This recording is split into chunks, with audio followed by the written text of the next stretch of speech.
Hey there everybody, Phil here for AndroidCentral.com with the brand new Samsung Galaxy S4. Here it is.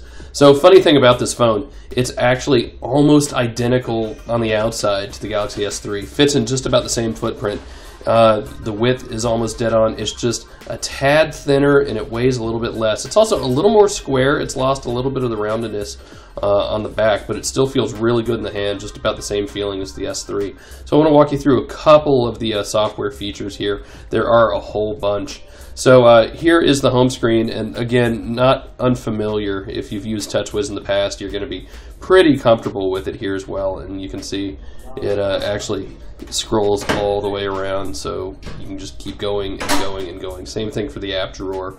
And this is actually running Android 4.2.2, which is the latest version, and no real surprise that Samsung went all out and got the engineers on that. So widgets are in the usual place in the app drawer that you're used to in Android 4.4, right? So that's nice to see. So here's the notification pull down, and again, that looks pretty familiar for Samsung. You have these quick settings up top, but you actually have two kind of settings buttons here, and they have completely skinned the settings menu. So you're going to have to hunt around a little bit for things that you might otherwise have just seen on one screen. They've been done in tabs here. So it takes a little getting used to. It's not the end of the world by any stretch of the imagination. So as long as we're here, about device, and there it is, Android 4.2.2.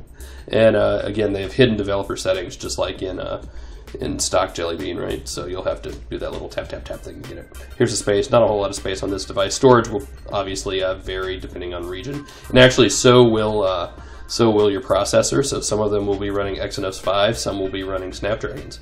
So again, we'll have to wait and see the individual regional announcements. So here's the other settings. At the very top right, you have that button, and that's where you get those stock 4.2.2 pull down settings. Only Samsung has added a whole bunch, and the big one, this is the really cool one, is the kind of finger hover, right? So you can see we're doing it here. You don't actually have to touch the screen. Now this works in a bunch of apps. One of the big ones is the browser, so you can hover over the tab button, and it will show you the tab. The other cool thing is gestures. So before you could tilt the phone to pan through a page and change tabs. Now you just kind of wave your hand around it. It's kind of in the early stages. It works okay, but not perfect. But it's fun to play with, and you're going to kind of look funny as you're walking down the street doing this.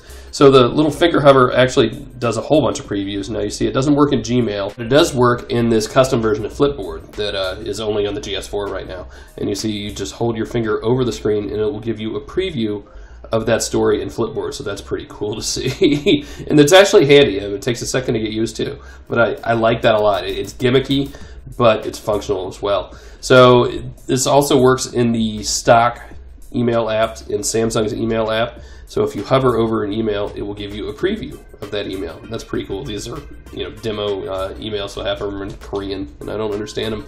But you see the little preview pops up there. A lot of changes to the camera as well, and this is one of the big ones, is this kind of dual shot. So it's actually shooting from the front and the rear camera at the same time. So you can see myself and Dan Rubino there in the front-facing camera, and you have all these cool little just kind of graphical overlays. So here's the postage stamp. You can make it smaller. You can move it around. There's a circle, and so now you can show both cameras at the same time. So that's pretty cool. Group play is interesting. So this will pair up to 8 Galaxy S4s together over NFC, and then you can share music. So you can have music playing, the same songs playing at the same time out of 8 different phones. You can share pictures and documents and things like that as well. Samsung Hub is the one-stop shop to get movies and music and books and all that stuff. So if for some reason you don't want to use Google Play or Amazon or whatever, Samsung has its own thing. So that's really evolved. Another big addition is this health stuff. So health board, they are using the sensors in the phone, and this is a Samsung app that they've worked with other developers with. So it can track your walking, it can track your heart rate. There are accessories, Bluetooth accessories. There's a scale, there's a wristband, there's a heart monitor, so it's pretty cool. So there is the Galaxy S4. Here it is with the Galaxy S3 again. They are almost kind of one of the same. People will mistake one for the other, no doubt, when that comes out. But a really nice phone, so many features. We're just barely scratching the surface here in New York at the launch event. But we are going to give this thing a thorough rundown in the coming weeks ahead. See ya. Hey everybody, it's Phil from Android Central, and if you want to help out the site and look good, go get the best damn Android t-shirt anywhere from shopandroid.com.